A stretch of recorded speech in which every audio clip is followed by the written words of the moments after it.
Now here's more from today's featured artist on Frank's Magic Bus. And we're talking one-on-one to the publisher of this ambitious 2012 ebook, The Rolling Stones, Views from the Inside, Views from the Outside, Matthias Wurfl. We were talking with Matthias about the bad boy image and the grittiness of those early Rolling Stones when they first formed back in the early 1960s.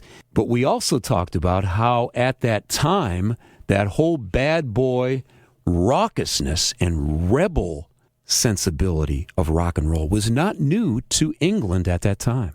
Well, a lot of the British early rock fans, or the late 50s and early 60s, they were pretty raucous. They would throw chairs just at the showing of Bill Haley and the Comets on movie screens there. So they were into raucous rock there. But, a lot of people think, Matthias, that they basically know that Keith Richards and Mick Jagger, or they think that they were really the genesis of the Rolling Stone. But talk about Brian Jones. Wasn't he really a key founder of the Rolling Stones? For sure he was. But I think it's until this day not yet cleared why he passed away. There are rumors about that. We did not really focus that much with those old interviews and articles on that. And to be honest, we couldn't find that many. So, must have been something really crazy, something really special, because nobody really talks a lot about that. But as you mentioned, Mick Jagger and Keith Richards, it's really interesting to see. It's something like love and hate, Well, Keith Richards just put his book out during the past couple of years, and he did kind of hint at some jealousy of Mick, called him, Her Majesty or something like that? Mm-hmm. Yes. So there is kind of a jealousy. They really aren't buddy guys anymore, are they? In their older age? I think they need to. Come along. You cannot always. You can't always fight, because they look now. They are about to go back to the studio, do another album, and they probably want to go back on tour.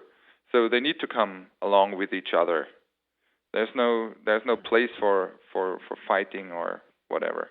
But guys, when they get that old, they kind of get set in their ways, right? Guys, when they get in their 60s and get close to 70 and everything, so.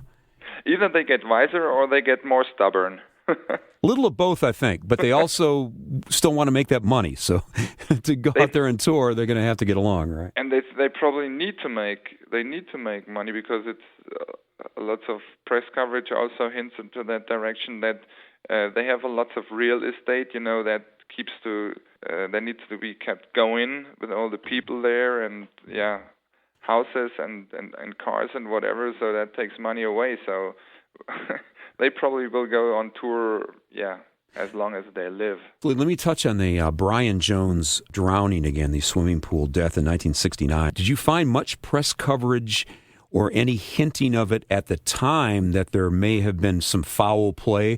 Because in recent years, there is strong hints and rumors, and even a book about it, that he was murdered by one of his friends or assistants, right? Yeah, but there was not too much coverage on that.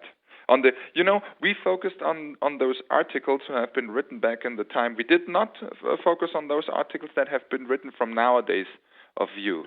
That's what our author, Hans-Peter Künstler, who wrote all the introductions for each of those 25 chapters of the first 25 years, he focused on everything from a now point of view. And he put everything in the correct order, like how the times changed. But in terms of those articles, maybe when we release the second part, that then we're going to have some articles from the 90s looking back and picking up that topic again. That might be the case, of course. Sure, there you go. We have one image at the funeral of Brian Jones, for example, also in that ebook. So it's a broad spectrum of what is covered visual-wise. Does that funeral photograph show the other Rolling Stones there at the funeral? No. In that article, I think we have 3 images, and one shows the house and also the pool where he drowned, and the other shows the funeral on the street. Well, for the general listeners who just know that they like Rolling Stones music when they hear it and when we play it, they'll probably find quite a bit interesting here. Can you pick out one thing that real Rolling Stones longtime fans, the Rolling Stones file, if you will, or the Rolling Stones freak, might find in here that they might not know about the Rolling Stones in this book? I definitely need to come back to the two interviews with Mick Jagger's mother we have in there, because this is something we really digitalized, and no one had ever had the chance, unless you lived back in the 60s and you had the chance on that special day in London, UK, to read that interview. Otherwise, yeah, that's probably something every, don't get me wrong, Rolling Stone nerd has no chance to know.